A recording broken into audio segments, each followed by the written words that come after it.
Let's get into some basic things about law school that seem insanely complicated when you're an anxious incoming 1L. The first question is, what is a brief?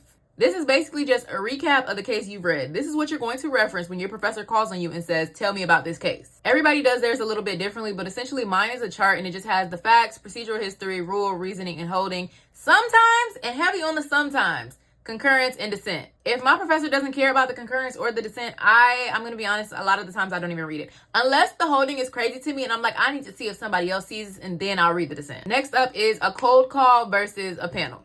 A cold call is when your professor has a question and they pick one person randomly out of the whole class to answer that question.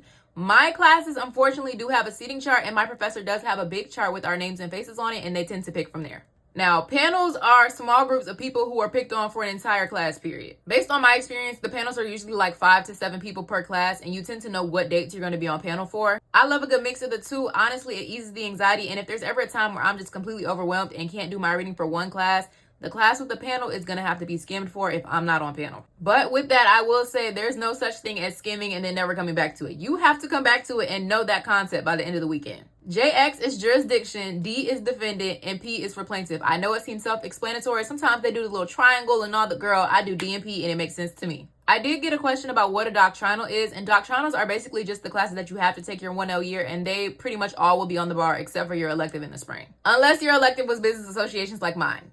So there's that. And that's pretty much it. Let me know if I missed anything, but I hope that was helpful. Bye.